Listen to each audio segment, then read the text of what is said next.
జై శ్రీరామ్ మిత్రులారా, నేను ఈరోజు తెలంగాణ ప్రాంతం గురించి చెప్పదలుచుకున్నాను. తెలంగాణ ప్రజలకు నేను బ్యాంకు సేవా పూర్తి సర్వీసులో 25 సంవత్సరాలు తెలంగాణ ప్రాంతంలోనే పనిచేశాను.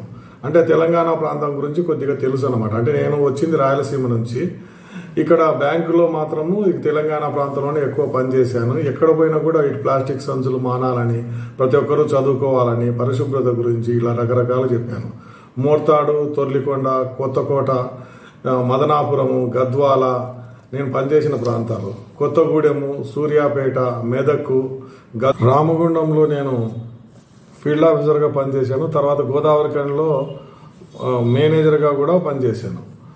నేను మదనాపురంలో ఉన్నప్పటి నుంచి ఎక్కువ సేవా కార్యక్రమాలు ఎక్కువ చేశాను. అంటే ప్రతి ఒక్కరూ చదువుకోవాలనేది, ఇంకోటి ప్రతి ఒక్క రైతు కూడా వాళ్ళ క్రాప్ లోన్లను ప్రతి సంవత్సరం రెన్యువల్ చేసుకోవాలని, నేనే డబ్బు ఇచ్చి వాళ్ళకంతా కూడా రెన్యువల్ చేయించుకోమని చెప్పేవాడిని. వయోజనులంతా కూడా చదువుకోవాలని రాత్రిపూట కూడా గ్రామాలకు వెళ్ళి అక్కడ అందరికి కూడా వాలంటీర్స్ను అపాయింట్మెంట్ చేసి వాళ్ళందరికీ కూడా ఒకరు 10 మందికి చెప్పాలి, బ్యాంకు లోన్ తీసుకుంటే మళ్ళీ సరిగ్గా కట్టాలి, ఈ సబ్సిడీ లోన్లు ఈ వాలంటీర్లకు వచ్చేటట్టు చూస్తామని వాళ్ళకందరికీ చెప్పేవాడిని.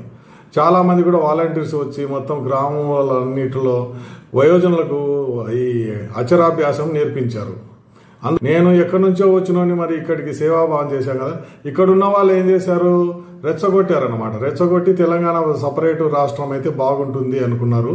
సపరేట్ రాష్ట్రం వచ్చేసింది. తర్వాత మరి తెలంగాణ ప్రాంతాన్ని వీళ్ళు అభివృద్ధి చేశారా, ద్రోహం చేశారా అని నేను ఈరోజు చెప్పదలుచుకున్నాను.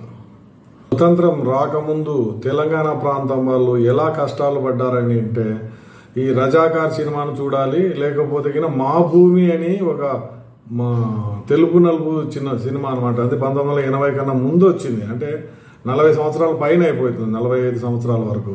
అది ఇక్కడే తీశారు, ఇక్కడ మెదక్ జిల్లాలోనే తీశారు ఆ సినిమా కూడా. ఆ 2 సినిమాలు చూస్తే కన్నా మీకు ఒక అవగాహన అనేది వచ్చేస్తుంది. అప్పుడు ప్రాంతంలో అప్పుడు ఏంది, మనకు వార్తాపత్రికలు సరిగా లేవు, టీవీలు ఇప్పుడు ఉన్నటువంటి ఇన్ని ఛానల్స్ అప్పుడు లేవు. ఎవరు కూడా దాన్ని పైకి చెప్పేవాళ్ళు కూడా కాదు, ఎక్కడ కూడా రాసేవాళ్ళు కూడా కాదు. అన్ని కష్టాలు పడ్డారు ప్రజలు. మళ్ళీ అటువంటి కష్టాలు పడ్డ ప్రజలు ఇప్పుడు స్వతంత్రం వచ్చింది, ఇక్కడ రజాకార్ల ప్రభుత్వం పోయింది, ఇంకా ఏముంది ఇక్కడ హాయిగా ఉంటారులే అనుకున్నారు. కానీ మళ్ళీ ఏంటి, తెలంగాణ ప్రత్యేకమైతే ఎక్కువ ఉద్యోగాలు వస్తాయి, ఎక్కువ సుఖంగా ఉంటారు, నీళ్ళన్నీ ఇక్కడే, నిధులు ఇక్కడే, నియామకాలు అంటే ప్రభుత్వ ఉద్యోగాలన్నీ కూడా వస్తాయి అనుకున్నారు. కానీ తర్వాత ఏం జరిగింది, తెలంగాణ ప్రాంతం వాళ్ళు ఒక సెంటిమెంట్తో వెళ్ళారనమాట, ప్రత్యేక రాష్ట్రం వస్తే మంచిది అని. అప్పుడు సోనియా ఏం ఆలోచన చేసింది, ఆమె ప్రత్యేక రాష్ట్రం ఇస్తే కాంగ్రెస్ పార్టీ గెలుస్తుంది. ఈయన చంద్రశేఖరరావు ఏమన్నాడు, నేను కాంగ్రెస్ పార్టీలో నా పార్టీని కలిపేస్తాను అన్నాడు. తెలంగాణ రాష్ట్రం ఏర్పడింది, ఈయనేమో కలవలేదు కాంగ్రెస్తో. తర్వాత ప్రత్యేకంగా ఈయనే ముఖ్యమంత్రి అయిపోయినాడు. ఇప్పుడు తెలంగాణ ద్రోహులు ఎవరు అనేది మళ్ళీ చెప్తాను. తెలంగాణ రాష్ట్రాన్ని ఎక్కువ ఆర్థికంగా నష్టపరిచింది మన చంద్రశేఖరరావే. విపరీతమైన అప్పులు చేసి అన్ని ఉచిత పథకాలు ప్రవేశపెట్టి అవినీతి ఎక్కువగా మన రాష్ట్ర ప్రభుత్వంలో ప్రవేశపెట్టాడు. ఒక్కొక్క అధికారి ఇంట్లో సోదా చేస్తే కోట్లు నగదు దొరుకుతుంది, 100 కోట్లు ఆస్తులున్నాయి. ఇవన్నీ ఎక్కడు అంటే ప్రజల నుంచి పీడించి తీసుకునేటివే. వీళ్లకు టీఆర్ఎస్ బీఆర్ఎస్ పార్టీకి 1500 కోట్లు ఎలక్షన్ బాండ్స్ వచ్చేసాయి. ఇంకా అది కాకుండా వీళ్ళ ఆస్తులు కూడా 100 కోట్లలో పెరిగాయి. ఇవన్నీ కూడా తెలంగాణ ప్రజలు ఇప్పుడు కట్టాల్సిందే. ఎక్కడికి పోవాల్సిన 7 లక్షల కోట్లు ప్లస్ మళ్ళీ ఇదొకటి విద్యుత్ బకాయిలు కూడా, రాష్ట్ర ప్రభుత్వానికి ఉన్న విద్యుత్ బకాయిలు, ఇవన్నీ కూడా ప్రజలు మీద ఎక్కువ పన్నులు వసూలు చేస్తే కానీ ఈ అప్పులన్నీ కూడా తీరవు. అంటే ముందుగా తెలంగాణ ద్రోహులు ఎవరంటే, సోనియా గాంధీ తెలంగాణను ఏర్పాటు చేయడం వల్ల ఆమె ఒక ద్రోహి, ఈయన చంద్రశేఖరరావు అడ్డదిడ్డంగా పరిపాలించాడు కాబట్టి ఈయన పెద్ద ద్రోహి. వీళ్ళిద్దరూ కలిసి కూడా తెలంగాణ ప్రజల మీద పెద్ద ఆర్థిక భారం పెట్టారు. ఇప్పుడు ఈ కాళేశ్వరం ప్రాజెక్టు ముందుకు పోలేరు, వెనక్కు పోలేరు. దాని విద్యుత్ బిల్లు తడిసి మోపెడవుతుంది. అప్పు 1,30,000 కోట్లు, 1,30,000 కోట్లు కాదు, 1,30,000 కోట్లు. అది ఎప్పుడు తీరాలంటారు, మీరే ఆలోచన చేయండి. మరి వీళ్ళిద్దరు కూడా, సోనియా గాని చంద్రశేఖరరావు గాని, వీళ్ళిద్దరు కూడా తెలంగాణ ప్రజలకు ద్రోహం చేసిన వాళ్ళే. విజయశాంతి సినిమా నటి తెలిసే ఉంటుంది, ఆమె అసలు పేరు ఏంటో కానీ సినిమాలో విజయశాంతి, కానీ ప్రజలు ఎక్కువగా రాములమ్మ అని అంటుంటారు. ఆ సినిమా రాములమ్మ సినిమాలో ఈమె కథానాయకి కాబట్టి ఆమెంది నేను తెలంగాణ బిడ్డలకి అది చేస్తాను, తెలంగాణ బిడ్డలు ఇట్లా అయిపోతున్నారు, తెలంగాణ బిడ్డలు అని ప్రతిసారి చెప్పేవాళ్ళు.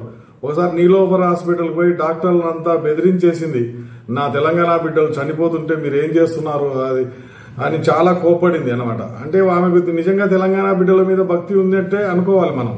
అటువంటప్పుడు ఆమె చంద్రశేఖరరావు దగ్గరికి వెళ్లారనమాట. టీఆర్ఎస్ పార్టీలో చేరినారు, తర్వాత వదిలి వెళ్ళిపోయినారు, కాంగ్రెస్ లో చేరినారు, బీజేపీలో చేరినారు, ఇప్పుడు ఎక్కడ పార్టీలో ఉందో తెలియదు. ఇప్పుడు చంద్రశేఖరరావు 58 సంవత్సరాల నుంచి ప్రభుత్వ ఉద్యోగుల రిటైర్మెంట్ వయసును 61 చేసినప్పుడు ఈమెమి నోరెత్తలేదు, ఎవరు కూడా మాట్లాడలేదు. ఇప్పుడు తెలంగాణ బిడ్డలకే కదా అన్యాయం జరిగింది. 3 సంవత్సరాలు ఉద్యోగాలు రావు వీళ్లకు. మరి అది గమనించలేదా ఈమె విజయశాంతి? మరి ఈమె ద్రోహం చేసినట్ట లేకుంటే తెలంగాణ బిడ్డలకు మేలు చేసినట్ట? మీరే చెప్పండి. ఎందుకంటే మనం ఆలోచన చేయాలి నిదానంగా, ఒక్కొక్కరు ఏ విధంగా తెలంగాణ ప్రజలకు ద్రోహం చేశారు. ఇప్పుడు ప్రభుత్వ ఉద్యోగాలు వస్తే మేలా, లేకపోతే గొర్రెలను కాసుకుంటా, లేకుంటే చేపలను పెంచుకుంటా, ఇట్లా బర్రెలను కాసుకుంటా ఇట్లా ఉండడం మేలంటారా? ఏదో వాళ్ళకందరికి కూడా ఏంటంటే ₹1,00,000 గొర్రెల పథకం పెట్టేశారు, అదే గొర్రెలను కాసుకుంటూ ఉండండి. కానీ ఉద్యోగాల గురించి మాత్రం ఎప్పుడు మాట్లాడలేదు మన చంద్రశేఖరరావు. అట్లనే ఈ చంద్రశేఖరరావుకు చెల్లెల్లాగా ఎన్నో చెల్లెలో చెప్పారు కదా వాళ్ళు. అంటే వాళ్ళు మాట్లాడుకున్నారు అన్నమాట, నాకు 4వ చెల్లెలు నువ్వు, 5వ చెల్లెలు నువ్వు అని. అటువంటప్పుడు మరి ఈమె అంత చనువు ఉన్నప్పుడు ఆపగలగాలి. తెలంగాణ బిడ్డలకి ఇది అన్యాయం అవుతుంది, ప్రభుత్వ ఉద్యోగుల రిటైర్మెంట్ వయసును పెంచితే 3 సంవత్సరాల వరకు ఎవరికి ఉద్యోగాలు రావు అని. ఆ మాత్రం జ్ఞానం చాలా మందికి ఉంటుంది, కానీ నోరెత్తి మాట్లాడాలి కదా, అప్పుడే తెలుస్తుంది తెలంగాణ ద్రోహులా మీరు తెలంగాణకు మేలు చేసేవారా అని. తెలంగాణ ప్రత్యేక రాష్ట్రం కోసం ఉద్యమం జరుగుతున్నప్పుడు కొంతమంది రాజకీయ నాయకులు, యూనివర్సిటీ విద్యార్థులు కానీ మిగతా వాళ్ళని ఏం చేశారంటే ఆత్మహత్యకు ప్రేరేపించినారనమాట.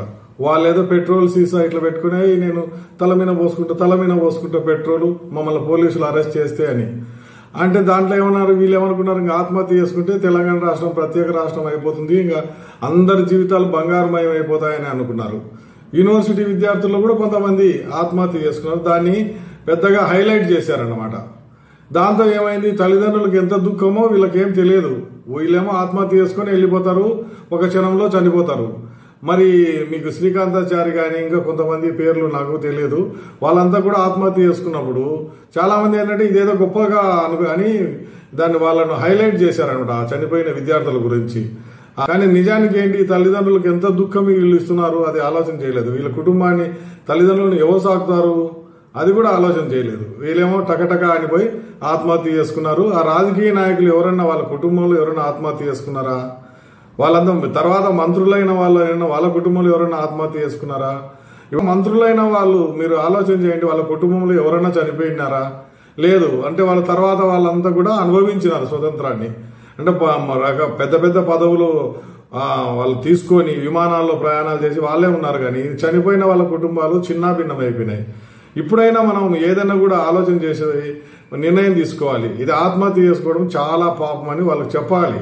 కానీ అట్లా కాదు, మేము ఆత్మహత్య చేసుకుంటున్నామని కానీ చేసుకోలేదు వాళ్ళ రాజకీయ నాయకులు. వీళ్ళంతా కూడా ఆ పని చేసిన వాళ్ళంతా కూడా తెలంగాణ ద్రోహులే. మళ్ళీ వాళ్ళు ఎవరో మీరే తెలుసుకోండి.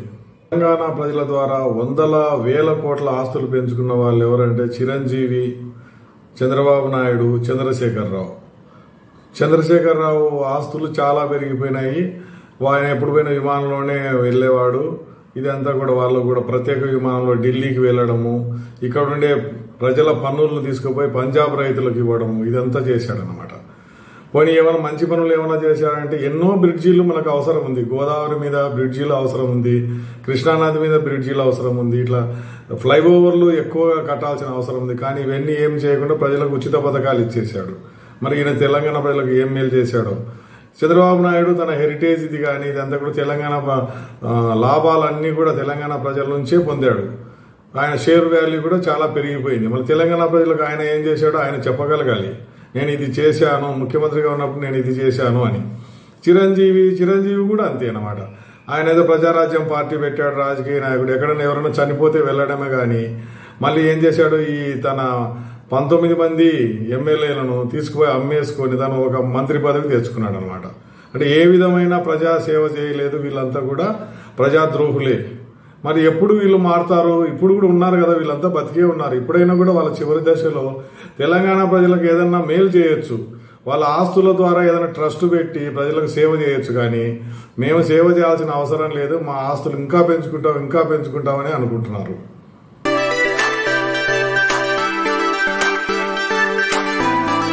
వారం క్రితము ఇద్దరు తెలుగు రాష్ట్రాల ముఖ్యమంత్రులు రేవంత్ రెడ్డి, మన అక్కడ చంద్రబాబు నాయుడు ఇద్దరు కలిశారు. ఏమని మాట్లాడుకున్నారంటే ఈ విభజన సమస్యలను శాంతియుతంగా పరిష్కరించుకోవాలి అని కమిటీలు కూడా వేశారనమాట. అందులో ఇక్కడ కొంతమంది అక్కడ కొంతమంది కలిసి ఏదో పరిష్కారం చేయాలి. అంటే ఇప్పుడు తెలంగాణ రాష్ట్రం ఏర్పడి 10 సంవత్సరాలు అయింది, అంటే ఇంకా విభజన సమస్యలు ఉన్నాయని చెప్తున్నారు. మరి అప్పుడు ఏంది, ఈ 10 సంవత్సరాలు కాదు కదా, విభజన కన్నా ముందే ఒక మహానుభావుడు ముందే చెప్పాడు, ఇక్కడ సమస్యలు రాష్ట్రాన్ని విభజిస్తే సమస్యలు వస్తాయి, అవి పరిష్కరించడం చాలా కాలం పడుతుంది అని. మళ్ళీ ఎవరు ఆయన, మీకు ఏమైనా ఐడియా ఉందా? లైవ్ టీవీ కూడా ఉంది, దాన్ని టెలికాస్ట్ చేశారు, ప్రసారం చేశారు. ఆయన ఒక ముఖ్యమంత్రిగా కూడా ఉన్నాడు ఉమ్మడి రాష్ట్రానికి ఉండి ఇదంతా కూడా చెప్పేశాడు అనమాట. నదీ సమస్యలు వస్తాయి, తర్వాత కరెంటు సమస్యలు వస్తాయి, ఉద్యోగుల విభజన కూడా చాలా కష్టం అయిపోతుంది, ఆస్తులు విభజించాలంటే చాలా చాలా కష్టం అవుతుంది, షెడ్యూల్లో ఉన్న ఆస్తులు, షెడ్యూల్ లేని ఆస్తులు, ఇవన్నీ కూడా విభజించాలంటే అక్కడికి డబ్బులు పంపాలంటే ఇక్కడ వాళ్ళకి ఇష్టం ఉండదు, అక్కడ వాళ్ళు తీసుకోవాలని అనుకుంటారు, ఇక్కడ ఉమ్మడి రాష్ట్రంలో ఉన్న షేరు మాకు కావాలని అంటారు. ఇవన్నీ కూడా చెప్పాడు. ఎవరైనా మీకేమైనా ఐడియా ఉందా? ఐడియా వచ్చిందా? ఆయనే అని అనుకుంటాను, నాకు తెలిసినంత వరకు ఆయనే ఒకే ఒక్క మగాడు అని. ఆయన చెప్పండి చూద్దాం.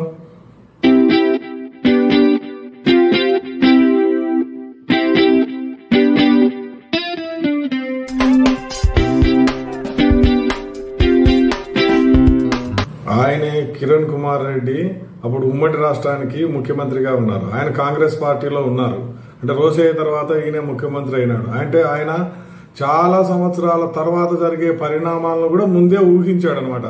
తెలంగాణ రాష్ట్రం ఏర్పడితే చాలా సమస్యలు వస్తాయి, ఈ నీటి సమస్యలు వస్తాయి, శ్రీశైలం డ్యాము 2 రాష్ట్రాలకు పనికొస్తుంది, అంటే 2 ప్రాంతాలకు. ఈ సపరేట్ రాష్ట్రం అయిపోయింది అనుకోండి, అప్పుడు ఈ 2 రాష్ట్రాల వాళ్ళే తగాదా పడతారు. తర్వాత అక్కడ పైన ఎగువన కర్ణాటక కానీ మహారాష్ట్రతో కానీ ఏ విధంగా కూడా వాళ్ళు వివాదము పరిష్కరించుకోలేరు. అలాగే గోదావరి జలాలు ఉన్నాయి కదా, గోదావరి జలాలది కూడా అంతే అన్నమాట.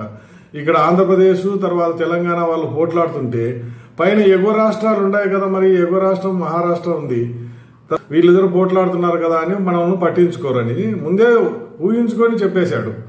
ఆయన ఏమన్నా నేను ఏ విధంగానైనా సరే రాష్ట్రాన్ని విభజన కాకుండా ఆపుతాను అని కూడా చెప్పాడు, అదే లైవ్ టెలికాస్ట్ లో. అప్పుడు తర్వాత ఆయన ఏం భయపడలేదు, నేనేదో ముఖ్యమంత్రి పదవి పోతుంది, కొంతమంది అయితే ఇంకొక రోజు ముఖ్యమంత్రిగా ఉండాలి, నేను వాళ్ళ కాళ్ళు పట్టుకుంటాను వీళ్ళ కాళ్ళు పట్టుకుంటాను అంటుంటారు. కానీ అట్లేం చేయలేదు ఆయన. నాకు ముఖ్యమంత్రి పదవి అవసరం లేదు, రాష్ట్రము 2గా విడిపోవడం నాకు ఇష్టం లేదని సుప్రీంకోర్టులో కూడా ఆయన కేసు వేశాడు. పాపం ఏదో సపరేట్ పార్టీ పెట్టాడు, కానీ అవన్నీ ఒక్క మనిషి ఏం చేయగలడు? ఒక దుష్ట కూటమి ఎవరన్నా కూడా రాష్ట్రాన్ని విభజించాలి అని అనుకున్నప్పుడు తప్పకుండా ఆయన ఓడిపోతాడు. ఎవరైనా సరే అభిమన్యుని మాదిరి ఓడిపోవాల్సిందే. ఈయన మన సినిమా యాక్టర్ ఎట్లా ఉంటాడు, కృష్ణ భగవాన్ అట్లనే ఉంటాడు. కానీ ఈయనకు చాలా ముందు చూపు ఉంది అనమాట. ఆ ముందు చూపుతోనే ఇవన్నీ చెప్పాడు. మరి ఇప్పుడు 10-11 సంవత్సరాలు అయింది కదా తెలంగాణ ప్రత్యేక రాష్ట్రం ఏర్పడి, ఇంకా విభజన సమస్యల పరిష్కారం కాలేదంటే ఆయన ముందే చెప్పగలిగాడు. ఇప్పుడు ఎవరు ఏమి చేయలేరు, తెలంగాణ రాష్ట్రము ప్రత్యేకంగా అయిపోయింది, ముఖ్యమంత్రులు ఇక్కడ వాళ్ళు సపరేట్ గా అయిపోతున్నారు, ఇంకా ఇక్కడ ఏమి చేయలేదు అనమాట. ఇప్పుడు మళ్ళీ కలిసే ప్రసక్తే రాదు. ఒక తెలంగాణ రాష్ట్రం ఏర్పడిన తర్వాత రకరకాలుగా అవినీతి పెరిగిపోయింది. ఏ అధికారి ఇంట్లో చూసినా కూడా కోట్ల రూపాయలు ఉన్నాయన్నమాట. అవే నగదే కోట్ల రూపాయలు దొరికింది కదా. మరి ఇట్లనే ఉంటే కనుక ఎంత ముందుకు అవినీతి ఎంత ముందుకు వెళ్తుందో మీరే ఆలోచన చేయండి. ఇప్పుడు కాళేశ్వరం ప్రాజెక్టు కట్టారు, దాంట్లో అవినీతి, తర్వాత మిషన్ కాకతీయ, మిషన్ భగీరథ, మరి 8 లక్షల కోట్ల అప్పు అయిందని అంటున్నారు కదా. తర్వాత వాళ్ళేమో దిగిపోయినారు, వాళ్ళ ఆస్తులేమో ఎవరు ఏమి స్వాధీనం చేసుకోలేరు. అలాగే ఇప్పుడు కాంగ్రెస్ ప్రభుత్వం కూడా ఇప్పుడు రుణమాఫీ చేసింది. అంతకుముందు టీఆర్ఎస్ ప్రభుత్వము 2 సార్లు రుణమాఫీ చేశారు. వీళ్ళు 1 లక్ష చేస్తే వీళ్ళు ఒకటేసారి 2 లక్షలు చేస్తామని చెప్తున్నారు. అంటే ఆ డబ్బులన్నీ ఏంటంటే అప్పు తీసుకొచ్చి చేస్తారు. నా ఉద్దేశం ప్రకారం కాంగ్రెస్ ప్రభుత్వము దిగిపోయేసరికి ప్రజల నెత్తిన, ప్రభుత్వం నెత్తిన 20 లక్షల కోట్ల అప్పు ఉండొచ్చు. అంటే వాళ్ళు సక్రమంగా మేనేజ్ చేసినా కూడా 20 లక్షల కోట్ల అప్పు ఉంటుంది. అంటే అదంతా ఎవరు తీర్చాలి అంటే ఇంకా అదే ప్రజలే అనమాట. ప్రజలకు ద్రోహం చేస్తున్నది ఎవరు అంటే ఉచిత పథకాలు ఇచ్చేవాళ్లే. అది గమనించక మాకు ఉచితంగా 2 లక్షలు వస్తున్నాయి, కుటుంబానికి 4 లక్షలు వస్తున్నాయని అనుకుంటున్నారు. కానీ మళ్ళీ అదంతా కూడా మనమే చెల్లించాలి అని ఎవరు ఆలోచన చేయడం లేదు. కొన్ని రాజకీయ నాయకులు చెప్పరు. తర్వాత మిగతా వాళ్ళు, ఈ టీవీ ఛానల్ వాళ్ళు కానీ, సంఘం ఎన్జిఓ ఆర్గనైజేషన్స్ వాళ్ళు కానీ, అపోజిషన్ పార్టీ వాళ్ళు ఎవరైనా చెప్పాలి. అప్పుడే ప్రజలకు ఒక అవగాహననే ఏర్పడుతుంది. ఇప్పుడు తెలంగాణ ద్రోహులు ఎవరంటే తెలంగాణ ప్రజలకు ఉచితంగా అన్ని అది ఇస్తున్నాము ఇది ఇస్తున్నామని చెప్పి ప్రజల నెత్తిమీన రకరకాల పన్నులు వేస్తారు చూడండి, వాళ్ళే తెలంగాణ ద్రోహులు. తర్వాత ఇంకొక విషయం మీద అవగాహన కల్పించేందుకు ఇంకో వీడియో చేసి మీ ముందుకు వస్తాను. అంతవరకు సెలవు. నమస్తే. జై హింద్.